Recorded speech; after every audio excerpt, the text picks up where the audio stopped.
Hello everyone, welcome to Vikas sir की classes. तो dear guys, आज हम आपके लिए क्लास 12th का हिंदी के काव्य खंड का दूसरा चैप्टर लेके आए हैं, जिसे कि हम लोग बोलते हैं पद। जी हाँ, जिसे कि हम लोग बोलते हैं पद। तो इस पद को हम पढ़ेंगे, और पद को जब हम पढ़ेंगे तो वही बिल्कुल देसी स्टाइल में और बहुत ही धमाकेदार अंदाज में हम लोग पढ़ेंगे पद को। तो पद के बारे में थोड़ा सा जान लें कि ये पद के जो रचयिता हैं, जो इसको लिखे हैं, तो कौन है। तो पद के रचयिता देखिए हमारे हैं सूरदास जी।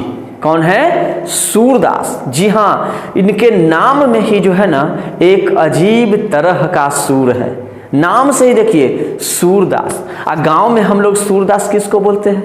बताइए आप, गांव में सूरदास किसको बोलते हैं? गांव में जो है ना सूरदास उसी को बोला जाता है जो आंख से अंधा होता है। कहता है सूरदास है रे, सूरदास है, दिखाई कुछ नहीं पड़ता है। गांव में इस तरह से बोला जाता है ना, तो ये सूरदास। और समझिए, सूरदास को जो है ना हम लोग सूर भी बोलते थे। क्या बोलते थे? सूर भी बोलते थे। अगर आप सूरदास को नहीं देखे होंगे तो हम अभी आपको सूरदास को दिखाते हैं। मैडम जी, जरा इनको सूरदास दिखाया जाए। जी हाँ, देखिए ये जो दिख रहे हैं ना, यही हमारे सूरदास जी हैं। कितने अच्छे है ना। तो सूरदास जी को हम लोग क्या किए? देख लिए। अब समझिए सूरदास जी का जन्म, जी हाँ, ऑब्जेक्टिव के लिए जो है बहुत इंपॉर्टेंट है। सूरदास जी का जन्म कब हुआ था? तो समझिएगा, सूरदास जी का जन्म जो है 1478 में, 1478 1478 में अनुमान लगाया जाता है। लोग अनुमान लगाते हैं कि यही ना इनका जन्म हुआ होगा। समझ गए ना। अरे जितने भी बच्चे हमसे जुड़ गए हैं सब अपना अपना बुक निकाल लीजिए। जी हाँ, बुक निकाल लीजिए। बुक निकाल के जब पढ़िएगा ना तो उसका मजा कुछ और होता है कि नहीं। हम लोग भी बचपन में पढ़ते थे तब बुक अपने पास रखते थे, इससे पता चलता था मास्टर साहब गड़बड़ा रहे हैं कि क्या हो रहे हैं, सब हमको पता चलता था। तो समझिए, पद के जो रचयिता कौन है जी? तो सूरदास। एक जो ऑब्जेक्टिव तो हमारा यहीं पर झट से क्लियर हो गया ना। पद के रचयिता कौन? तो सूरदास जी। इनका जन्म कब हुआ था? तो 1478 में अनुमान लगाया जाता है। निधन मतलब तो समझ गए होंगे, मृत्यु। जो लोग मतलब स्वाहा हो जाते हैं, मर जाते हैं, ठीक है। निधन तो कब हुआ था? निधन मतलब मृत्यु कब हुई थी? तब 1583 में। कब हुआ था जी? 1583 ईस्वी में जो है ये स्वर्ग सिधार गए थे। क्या हो गए थे? स्वर्ग सिधार गए थे। बेचारे इस पृथ्वी पर नहीं थे। देख रहे हैं अभी कोरोना काल में आपके सामने यह हमको लाइव आना पड़ रहा है ना, वीडियो के थ्रू हम आपको क्या कर रहे हैं? पढ़ा रहे हैं। और कितना निधन हो रहा है ना। आप देखते होंगे कि कितना निधन हो रहा है, कई लोग मर रहे हैं। तो यही सब होता है। तो देखिए, ऑब्जेक्टिव हमारा क्यों क्लियर हुआ? बताइए कितना क्लियर हुआ ऑब्जेक्टिव? पहला जो है पद के रचयिता सूरदास जी। पद के रचयिता सूरदास जी, इनका जन्म 1478 में और निधन 1583 में। अब जो है बात होती है जन्म स्थान। किसका बात होता है? जन्म स्थान का, कि भैया इनका जन्म स्थान कहाँ था जी? तो समझिए, दिल्ली के निकट जो है एक सीही नामक ग्राम है। क्या है? सीही नामक ग्राम। कहाँ है? तो दिल्ली के निकट। तो दिल्ली के निकट में जो है सीही नामक ग्राम में इनका क्या हुआ था? जन्म हुआ था। माने जन्म स्थान है वो, समझ गया ना। जन्म स्थान के साथ इनका निवास स्थान। ये रहते कहाँ थे? निवास की भी तो बात किया जाएगा कि जन्म वहाँ लिए लेकिन रहते कहाँ थे। मान लीजिए हम ही हैं, तो हम जन्म लिए मुंबई में और रह रहे हैं यहाँ, है ना ऐसा। तो मतलब जन्म कहीं लेता है और रहता कहाँ है? तो जन्म स्थान इनका कहाँ था जी? दिल्ली के निकट। कौन ग्राम? सीही नामक ग्राम में। दिल्ली के निकट कौन ग्राम? सीही नामक ग्राम में। अब निवास की बात होती है कि इनका निवास स्थान कहाँ था। समझ जाइए, तो निवास स्थान जो है पारसोली ग्राम में। किस ग्राम में? पारसोली। समझ गया ना। पारसोली ग्राम में जो इनका क्या हुआ था? नहीं, पारसोली ग्राम में जो इनका निवास स्थान था। तो समझ गए हम लोग। जन्म 1478, निधन 1583। या जन्म स्थान कहाँ जी? दिल्ली के निकट सीही नामक ग्राम में, और निवास स्थान पारसोली ग्राम में। ऑब्जेक्टिव हम क्लियर करते जाइए। समझ गए ना। अब देखिए शिक्षा की बात करते हैं, सूरदास जी के शिक्षा की बात करते हैं। तो शिक्षा जो है स्वाध्याय द्वारा ज्ञान अर्जन। वाह वाह, क्या ये ज्ञानी थे। माने स्वतः अध्ययन, खुद जो है ना, माने इनका ज्ञान अर्जन कर लिए थे। माने खुदे, माने कहीं कोई कोचिंग क्लास करने नहीं गए थे, ठीक है। खुद जो है मतलब क्या किए थे, ज्ञान अर्जन, माने ज्ञान जो इनको खुद प्राप्त हो गया था। बड़ा ज्ञानी पुरुष थे जी हमारे सूरदास जी, समझ गए ना। लोग आजकल कहते हैं पढ़े न जीवो कोचिंग क्लास करे, ऐसा बोलता है ना, लेकिन ये कोई कोचिंग क्लास करने नहीं जाते थे, लेकिन ज्ञान देखिए इनका, इतने अच्छे रचयिता हो गए। अब बात होती है इनके दीक्षा गुरु की। किनकी बात होती है, दीक्षा गुरु की। तो इनके जो दीक्षा गुरु थे महाप्रभु वल्लभाचार्य जी थे। कौन थे, महाप्रभु वल्लभाचार्य जी। महाप्रभु वल्लभाचार्य जी को अगर आप नहीं जानते हैं तो देखिए, यही है हमारे महाप्रभु वल्लभाचार्य जी। देखिए महाप्रभु वल्लभाचार्य जी को, हम भी देख रहे हैं और आप भी देखिए, कितने प्यारे हैं, है ना। अब जो है, अब अगर ऐसा गुरु मिल जाए, ऐसा अगर हमको जो है दीक्षा गुरु मिल जाए, फिर तो कहने की कोई बात ही नहीं है। जय हो महाप्रभु वल्लभाचार्य जी, जय हो।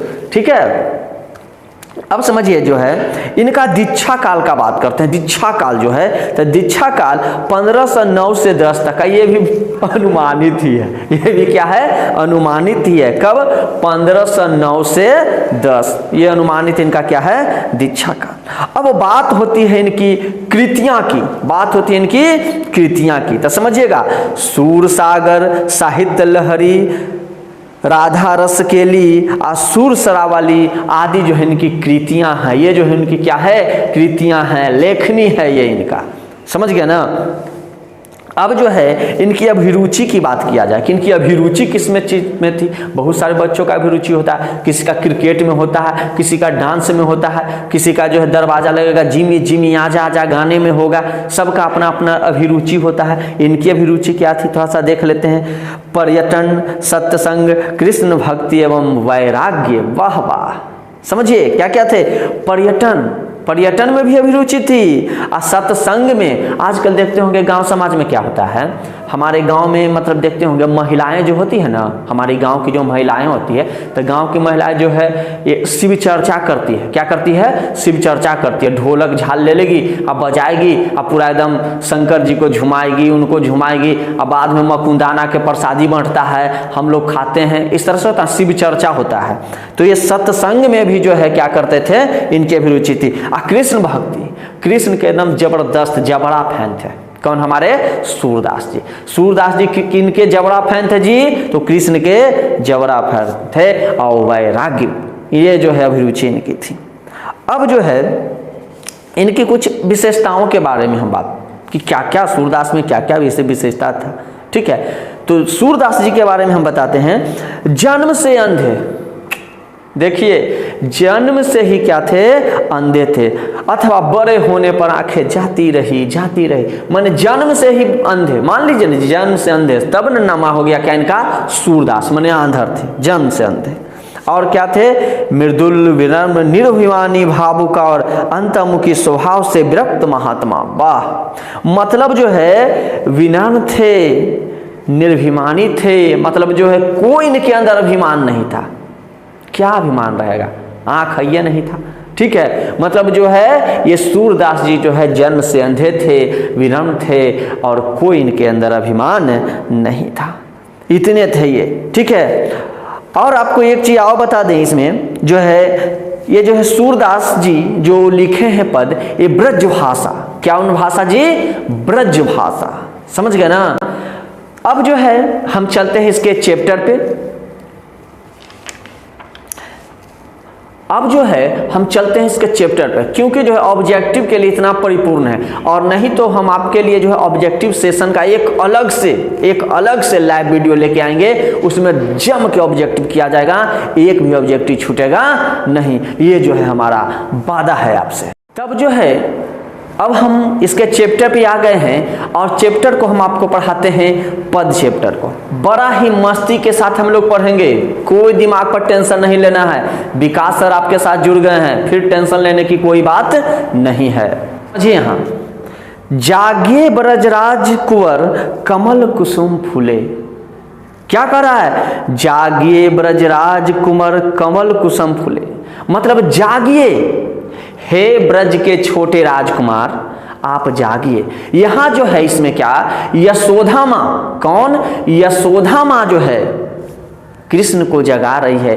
कृष्ण जो है सोए हुए हैं। कृष्ण क्या है? सोए हुए हैं। देखिए यही कृष्ण जो है क्या है? सोए हुए हैं। और इस कृष्ण को यशोदा माँ जो है जगाने का काम कर रही है, जगा रही है, जिसे कि हम लोग गांव में बोलते हैं उठा रही है। ठीक है, वही क्या बोल के जगा रही है? जागिए ब्रजराज कुंवर कमल कुसुम फूले, हे ब्रज के छोटे राजकुमार आप जाग जाइए। कमल मतलब होता है कमल का फूल, कुसुम फूले मतलब जो है कमल का जो फूल है, कमल का जो फूल है वो खिल गए हैं। वो क्या हो गए हैं? खिल गए हैं। अब जाग जाइए। कमल का फूल क्या हो गया है? खिल गया है। देखिए किस तरह से जगा रही है, कितने प्यार से जगा रही है हमारी यशोदा माँ। किनको? कृष्ण को। क्या क्या कह के? जागिए ब्रजराज कुंवर कमल कुसुम फूले, हे ब्रज के छोटे राजकुमार अब जाग जाइए। कमल का जो है फूल क्या हो चुका है? खिल चुका है, खिल गया है कमल का फूल, अब तो जाग जाइए।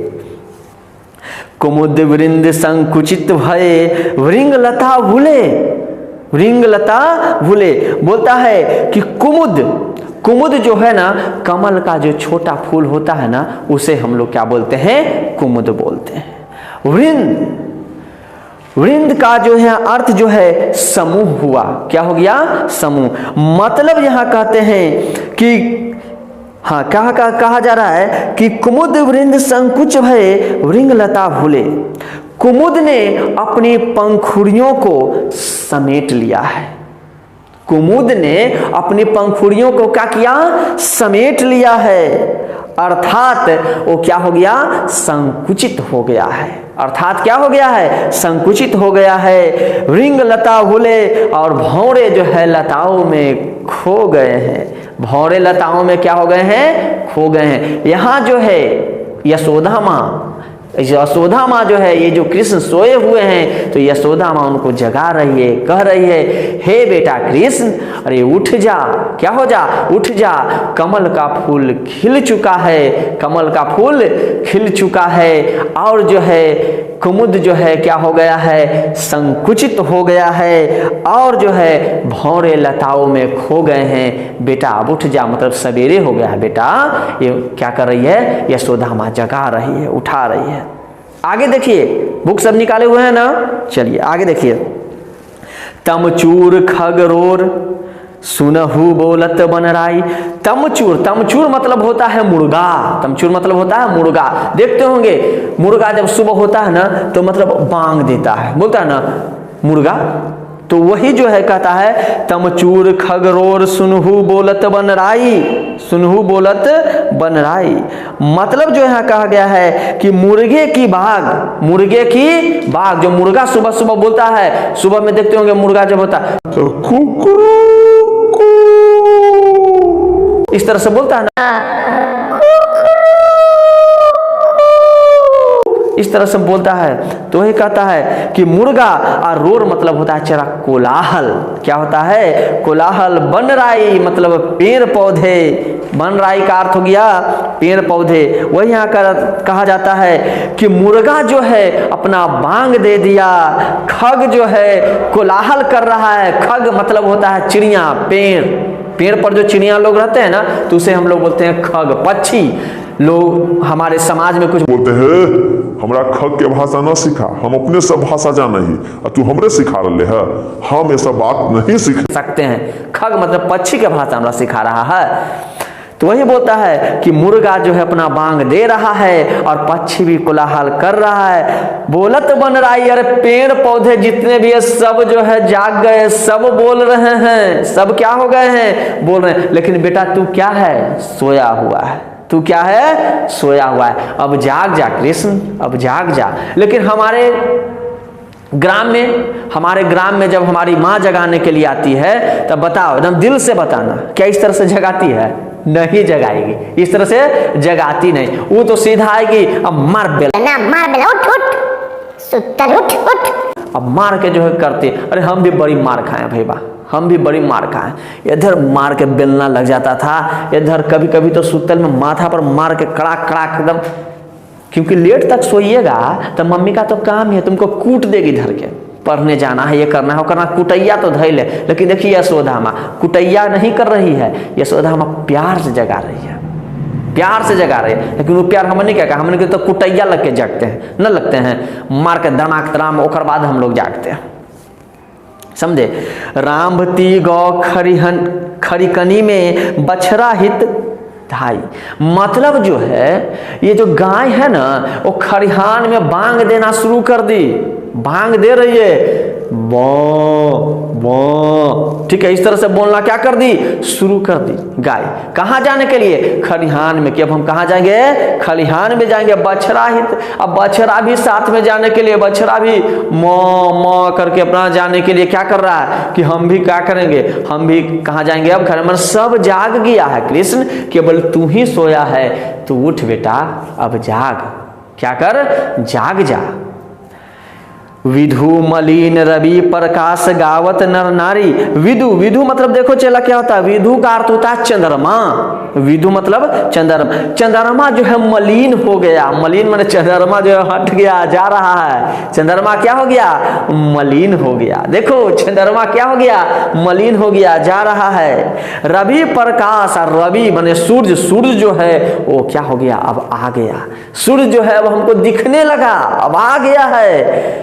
गावत नर नारी, और जितने भी नर और नारी हैं सब गा रहे हैं, क्या गा रहे हैं, सूर श्याम पारातः उठो अंबुज कर धारी। अंबुज, और नर नारी जो है अपना अपना व्याख्या गाना उना सब शुरू कैले है। देखते होंगे जब सुबह होता है तो नर नारी जो है गाना क्या कर देते हैं, अपना शुरू कर देते हैं। और किसको, कोई तो सुबह सुबह उठ के अपना कहते हैं सुबह उठो टहलने जाना है, ये करना है, वो करना है। जो बेचारे गरीब उरीब फैमिली से होते हैं सुबह अपना कहते रहते हैं, क्या कहते रहते हैं, क्या नीमक नहीं है, तेल नहीं है, ई नहीं है, कौची खाना बनती जी, की होती जी, जा नून ले आवा, जा तेल ले आवा, कई इस तरह का भी व्याख्या अपना गईते रहता है। तो वही कह रहे हैं विधु मलिन रवि प्रकाश गावत नर नारी, मतलब जो है चंद्रमा मलिन हो गया और रवि का प्रकाश आ गया है। नर नारी अपना अपना गा रहे हैं, दुख दर्द सब सुना रहे हैं, नर नारी गा रहे हैं। सूर श्याम प्रातः उठो, हे श्याम